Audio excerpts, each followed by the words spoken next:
Bonjour à tous et bienvenue sur ma chaîne YouTube. Aujourd'hui, on va découvrir une nouvelle catégorie avec l'achat que j'ai fait sur Le Bon Coin. Il s'agit de la Kyosho Mini Z MR03. Donc qu'est-ce que c'est? C'est un véhicule de petite taille qui est comparable au Duvelto aussi qu'on peut trouver sur les sites chinois. Pourquoi j'ai acheté ça? Car côté roulage, l'hiver, c'est pas forcément évident. Les conditions sont compliquées, c'est difficile pour moi de nettoyer mes véhicules en appartement. Et donc l'association RC33 propose des journées roulage en salle pour les Mini Z notamment. Donc j'ai acheté ça sur Le Bon Coin, j'en ai eu pour 170 € environ, plus 10 € de frais de port et de protection Le Bon Coin. Je connais peu encore les Mini Z, donc n'hésitez pas à me dire en commentaire si je dis une bêtise ou si vous avez un avis sur ce que j'ai acheté. Moi je pense que j'ai fait une bonne affaire, mais on découvre ça ensemble. C'est parti.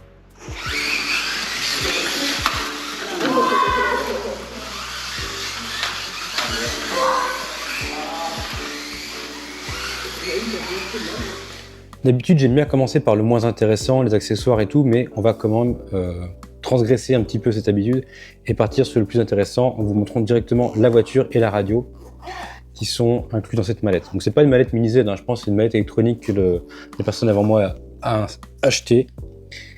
Voilà donc la bête.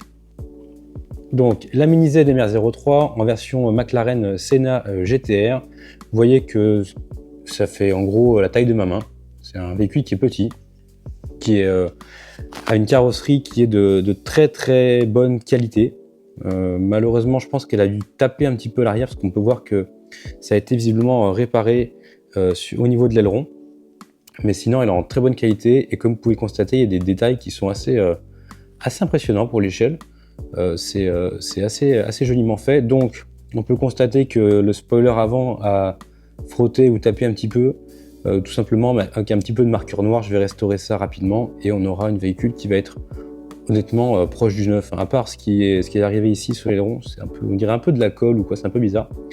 Mais sinon, très très bonne qualité et évidemment, on peut les exposer tout simplement sur une étagère comme d'habitude, puisque c'est des véhicules qui sont quand même avec des carrosseries impressionnantes.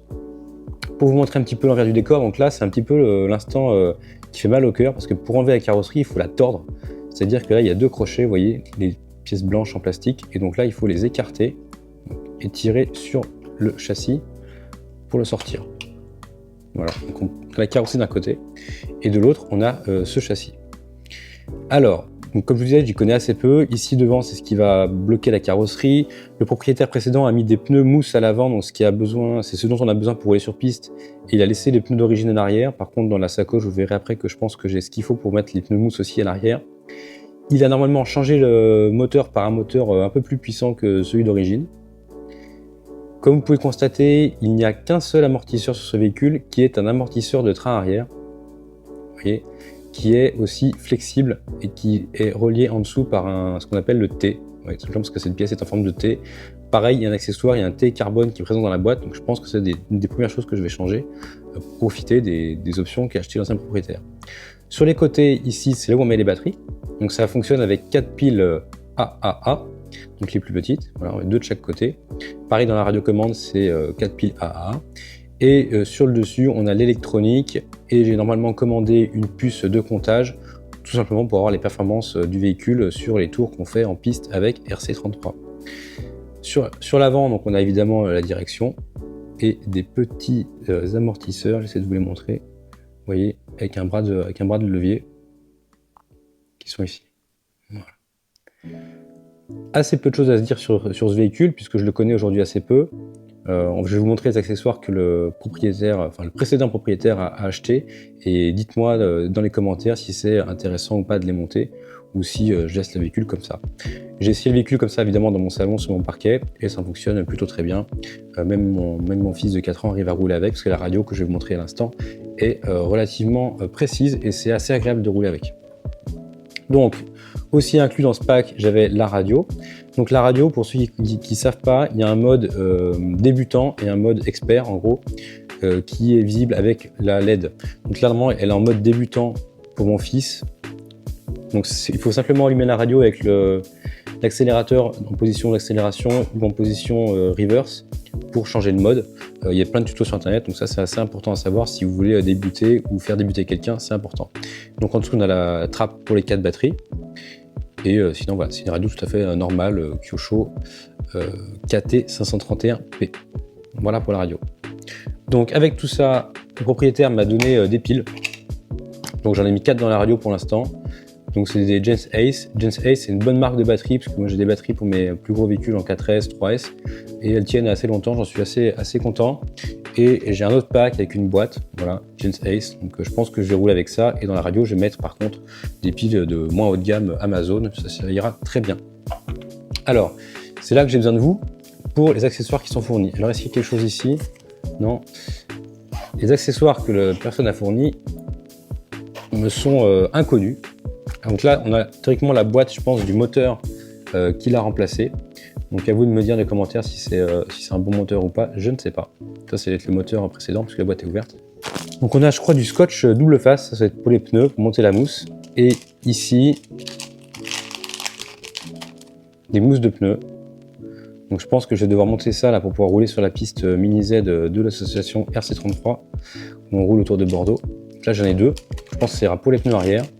Et maintenant ici, je pense que c'est un poil plus intéressant. Donc ça c'est l'écrou pour dévisser les roues, petite pince pour dévisser les roues. J'ai un support de moteur rouge en aluminium qui va évidemment à l'arrière du véhicule. Vous voyez, pour remplacer cette pièce là. Et donc ça, si je dis pas de bêtises, c'est de la marque X-Power, j'avais vu. Donc à vous de me dire si déjà c'est compatible avec ma MR03, parce que le propriétaire ne l'a pas monté, donc peut-être qu'il y a une bonne raison qu'il ne m'a pas communiqué. Et puis dites-moi si ça vaut le coup, si ça change quelque chose, ça m'intéresse.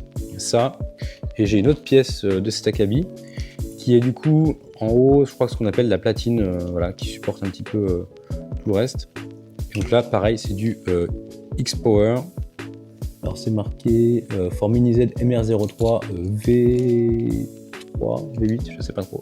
C'est écrit vraiment mon petit V8, on dirait là à la caméra, avec une petite pièce en carbone, de l'alu rouge. Voilà, donc ça c'est pareil, pour le style ça peut être sympa. Dites-moi ce que vous en pensez. Et là, celle-là, je la connais. Donc ça c'est le T qui va sous le véhicule. Le véhicule qui est là. Donc le T qui va sous le véhicule et qui va remplacer du coup la pièce que vous voyez ici. Pour avoir en théorie une meilleure tenue de route, voilà, des performances un peu meilleures que le plastique de base. Voilà donc pour cette découverte. Maintenant on va essayer de l'essayer sur la piste de RC33, c'est parti. Alors au niveau des sensations de pilotage, c'est vraiment sympa. On a une piste en RCP, je crois que c'est le nom de la matière, c'est le RCP. Et donc on peut rouler avec les véhicules, les pneus d'origine ça fonctionne plutôt bien. Moi la mienne, comme vous avez pu le voir, elle est équipée de pneus mousse à l'avant et malheureusement c'est pas ce qu'il y a de plus atterrant, donc j'avais un rayon de braquage qui était assez élevé. Donc pas forcément facile à conduire mais challengeant et c'était plutôt rigolo. Donc on a fait notamment une course avec des qualifs et tout et j'ai fini en très bonne position, donc vraiment un véhicule sympa. Là, comme je vous ai dit, les pneus mousse à l'avant, c'est pas ce qu'il y a de mieux pour le RCP, donc je vais commander des pneus en caoutchouc, voilà, qui devraient me faire gagner pas mal de temps au tour, parce que j'étais pas du tout dans les meilleurs temps.